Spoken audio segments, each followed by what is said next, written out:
बोले पुरुषोत्तम भगवान की जय। अथ चतुर्दशोऽध्याय प्रारंभ। श्री मनमहागणाधिपते नमः। श्री भगवान नारायण नारद जी से सूत जी सौनकादि ऋषियों से कहते हैं, हे ऋषियों, भगवान विष्णु के मुखार बिंदु से दीपदान के महात्म्य को सुनकर लक्ष्मी जी ने कहा, हे महाप्रभु, पुरुषोत्तम मास के महात्म्य को सुनकर और भी सुनने की इच्छा हो रही है, कृपा करके और भी इतिहास सुनाने की कृपा करें। भगवान कहते हैं, हे लक्ष्मी, पुरातन में सौभाग्य नाम का एक नगर था। उस नगर के चित्रबाहु नाम का एक राजा था। वह वीर, सत्य प्रतिज्ञा वाला, महाबुद्धिमान, धर्म के कर्म को जानने वाला, परोपकारी, उदार, सर्वगुण संपन्न था। पुत्र के समान अपनी प्रजा का पालन किया करता था। वह भगवान का भक्त, पुराणों की कथाओं को सुनने वाला भगवान कृष्ण का परम भक्त था। उसी के समान उसकी पत्नी चंद्रकला भी अत्यंत सुंदर और पतिव्रता थी। एक समय उस राज्य में अगस्त ऋषि भ्रमण करते हुए पहुंचे। ऋषि को राजमहल आता देखकर राजा नंगे पैर शीघ्रता से ऋषि के पास पहुंचकर दंडवत नमस्कार करके आदरपूर्वक राजमंडल में लाकर उच्च आसन देकर पाद्य अर्घ आदि के द्वारा उनका पूजन करके हाथ जोड़कर प्रार्थना करते हुए कहा, हे ऋषिवर, आज आपने मेरे ऊपर बड़ी कृपा की, जो स्वयं पधार कर मुझे दर्शन देकर कृत्य कर दिया। मेरा जन्म सफल हो गया। आज का दिन मेरे लिए बड़ा सौभाग्यशाली सिद्ध हुआ है, जो आपके पवित्र चरणों की धूलि मुझे प्राप्त हुई है। हे ऋषिवर, मैं अपना संपूर्ण राज्य आपको समर्पित करता हूँ। मेरे पास ऐसी अदेय वस्तु कोई नहीं है जो मैं आपको न दे सकूँ। वैष्णव भक्त ऋषियों की सेवा से जन्म सफल हो जाता है, ऐसा गर्ग आदि ऋषियों का मत है। राजा चित्रबाहु के वचनों को सुनकर ऋषि ने कहा, हे राजन, तुम धन्य हो, तुम्हारी प्रजा भी धन्य है, जो तुम्हारे जैसा भगवान का भक्त राजा उन्हें प्राप्त हुआ। जिस राज्य का राजा विष्णु भक्त ना हो वह राज्य निरर्थक है। जो शरीर नेत्र से हीन है वह निरर्थक है। पति के बिना पत्नी का निरर्थक है। विद्या के बिना ब्राह्मण निरर्थक है। दांतों के बिना हाथी निरर्थक है। पंख के बिना पक्षी निरर्थक है। नख और दांत के बिना सिंह निरर्थक है। दर्भ के बिना संध्या वंदन निरर्थक है। तिल के बिना तर्पण निरर्थक है। स्नान के बिना व्रत निरर्थक है। उसी प्रकार हे राजन, तुम विष्णु के सेवक, विष्णु भक्त हो, तुम्हारा जन्म सफल है, तुम्हारा राज्य सफल है। हे राजन, तुम्हारा मेरे प्रति समर्पित राज्य मैं तुम्ही को देता हूँ। मेरी आज्ञा से तुम अपने राज्य को संभालो। मैंने इस राज्य का राजा तुम्हें ही स्थापित कर दिया। अब मैं अपने आश्रम के लिए प्रस्थान करता हूँ, तुम्हारा कल्याण हो। ऐसा कहते हुए अगस्त ऋषि जाने के लिए उद्यत हुए। उसी समय राजा की पटरानी चंद्रकला ने आकर ऋषि के चरणों में प्रणाम किया। ऋषि ने उसे अखंड सौभाग्यवती होने का आशीर्वाद दिया और कहा, संसार की समस्त पतिव्रता स्त्रियों में तुम्हें प्रथम स्थान प्राप्त हो। राजा चित्रबाहु ने ऋषि अगस्त से कहा, हे ऋषिवर, आप त्रिकालज्ञ हैं। तीनों लोकों का भूत भविष्य वर्तमान हाथ में आंवले के समान आपके सम्मुख स्पष्ट रहता है। कृपा कर मुझे यह बताएं, मैंने पूर्व जन्म में ऐसा कौन सा पुण्य कर्म किया था जिसके प्रभाव से मुझे इस जन्म में अखंडित लक्ष्मी, विपुल वैभव, अकंटक राज्य और पतिव्रता पत्नी प्राप्त हुई है। दया निधान मेरे मन का समाधान कर दीजिए। राजा के अनुनय करने पर अगस्त ऋषि कुछ देर के लिए समाधि लगाकर राजा के पूर्व जन्म का हाल जानने की चेष्टा में लगे रहे। फिर समाधि त्याग कर राजा से बोले, हे राजन, मैं तेरी इच्छा के अनुसार तेरे पूर्व जन्म का इतिहास कहता हूँ। तू पूर्व जन्म में चमत्कारपुर नाम के एक नगर का वासी था। तेरा नाम मणिग्रीव था। जाति से शूद्र था। गर्म से अत्यंत दुराचारी था। हमेशा अनेक जीवों को हत्या करना, अनेक स्त्रियों का सात्वित्व नष्ट करना, किसी से द्रव्य आदि लेकर वापस न करना, शिष्टाचार न रखना आदि सभी अवगुण थे। और यही तुम्हारी पत्नी चंद्रकला पूर्व जन्म में भी पत्नी थी। मणिग्रीव में जैसे अवगुण थे, उससे विपरीत पत्नी में सभी सद्गुण थे।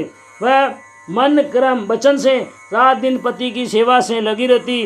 धैर्य धारण करके संकट के समय भी अपने धर्म का पालन करती। पति के दुष्ट आचरण देखकर भी वह उसको देवता ही समझती और उसको अनेक प्रकार से समझाती। जो पति को अच्छा लगता वही वह आज्ञा का पालन करती, परंतु पत्नी के समझाने पर मणिग्रीव पर कोई प्रभाव नहीं होता था। वह निरंतर दुराचरण करता रहता था। उसकी दृढ़ता इतनी बढ़ गई कि समस्त ग्रामवासी और जाति बिरादरी वाले सभी उससे परेशान थे। आखिर परेशान होकर सभी लोगों ने राजा के पास आकर शिकायत कर दी। उन जन समुदाय के कष्ट को देखकर राजा ने क्रोध कर सिपाहियों द्वारा मणिग्रीव की संपत्ति जब्त कर उसको नगर से बाहर निकाल दिया। राजा की जब्ती के बाद जो कुछ घर आदि सामग्री बची थी उस पर जाति बिरादरी वालों ने अपना अधिकार कर लिया। सभी लोग उसका तिरस्कार करने लगे। उसका मुंह देखना भी लोगों को पसंद नहीं था। जब सभी तरह से वह मणिग्रीव निराधार हो गया, तब ऐसी अवस्था में भी पत्नी उसके साथ पूर्ववत आचरण करते हुए सेवा में लगी रही। आखिर उधर पोषण का कोई मार्ग मणिग्रीव को नहीं दिखाई दिया। तब वह पत्नी को साथ लेकर जंगल में चला गया। वहाँ जल का सुंदर तालाब देखकर झोपड़ी बनाकर रहने लगा। जंगल में कंदमूल फलों के द्वारा तथा छोटे छोटे पशु पक्षियों को मारकर अपना और पत्नी का उधर पोषण करने लगा। इस प्रकार जंगल में रहते हुए वो समय बीत गया। एक दिन पशु पक्षी के शिकार के निमित्त समय भी घोर जंगल था, वहाँ उसने प्रवेश किया। धनुष बाण हाथ में लेकर शिकार ढूंढता हुआ जंगल में मध्य में पहुंच गया। उसी समय उग्रदेव नाम के एक तपस्वी उसी जंगल से प्रयाग की ओर जा रहे थे, परंतु रास्ता भटक जाने से उसी जंगल में बार बार घूमते रहने से काफ़ी थक गए। दोपहर दिन बीत गया। भूख प्यास से त्रसित होकर बेहोश होकर बीच जंगल में गिर पड़े। अकस्मात मणिग्रीव शिकार की तलाश में घूमता हुआ उसी जगह पहुंचा।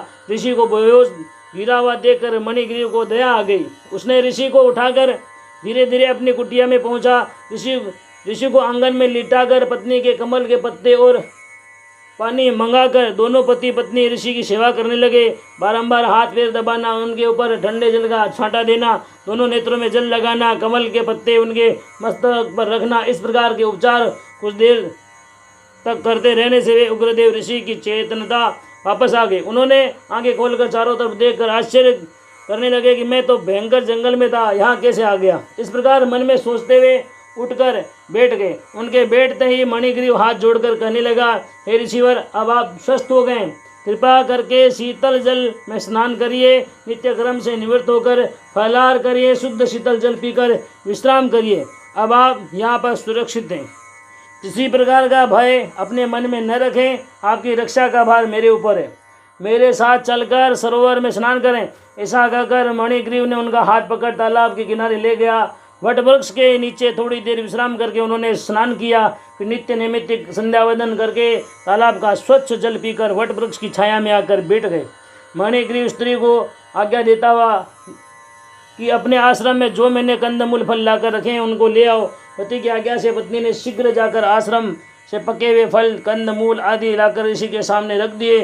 तब मणिग्रीव उनसे प्रार्थना करता है, हे ऋषिवर, आपके दर्शन होने से हमारा जीवन सफल हो गया, हमारे सभी पाप भस्म हो गए, हमारे आश्रम में आपके चरण पड़ने से आश्रम पवित्र हो गया। आप कृपा करके फलों को खाकर हमको कृतार्थ करें। मणिग्रीव के आग्रह को सुनकर ऋषि कहते हैं कि तुम कौन हो, अपना परिचय दो। बिना परिचय के किसी का दिया हुआ कुछ भी नहीं खाना चाहिए, ऐसा विद्वानों का मत है। इसी के पूछने पर मणिग्रीव कहता है, हे ऋषिवर, मेरा नाम मणिग्रीव है, मैं जाति से शूद्र हूँ। दुष्ट आचरण के द्वारा मेरे जाति बांधवों ने मेरा परित्याग कर दिया, इसलिए मैं यहाँ जंगल में रहता हूँ। उससे ऐसा सुनकर ऋषि ने पके आम आदि फलों को खाया, फिर से तालाब का जल पिया। खुदा शांत होने से मन को समाधान हुआ। पीछे वटवृक्ष की शीतल छाया में विश्राम करने लगे। तब मणिगिरी ऋषि के चरणों को धीरे धीरे दबाने लगा। वो पूछने लगा, हे ऋषिवर, आपका आगमन कहाँ से हुआ, आप कहाँ जा रहे हो? ऐसा भयंकर जंगल में जहाँ बड़े हिंस पशु रहते हैं, कहीं पानी का ठिकाना नहीं है, कैसे आप पहुँच गए? ऋषि कहते हैं, हे मणिग्रीव, मेरा नाम अगस्त्य है, मैं जाति से ब्राह्मण हूँ, प्रयागराज की यात्रा को जा रहा हूँ। वहाँ जंगल में रास्ता भूल जाने से भटक गया था। रास्ता पूछने के लिए कोई दिखता नहीं था। आखिर सही मार्ग की खोज में मध्याह्न तक घूमता हुआ थक गया, प्यास से व्याकुल हो गया। ऐसी अवस्था हो गई कि अब प्राण निकलते हैं और मैं मूर्छित हो गया। मेरे पूर्व जन्म का पुण्य था, आयु अभी शेष थी, इसलिए मैं तुम्हें मिल गया। तुमने पति पत्नी दोनों ने मेरी सेवा की, मुझे जीवन दान दिया। मैं इस उपकार के बदले तुम लोगों को क्या दूं? मेरे पास तो आशीर्वाद के सिवा कुछ भी नहीं है। पहले तुम यहाँ बताओ कि तुम दोनों पति पत्नी ऐसे भयानक जंगल में क्यों रहते हो? अपने दुख का कारण बताओ। संभव है मैं तुम्हारी कुछ दुख दूर करने में सहायता दे सकूं।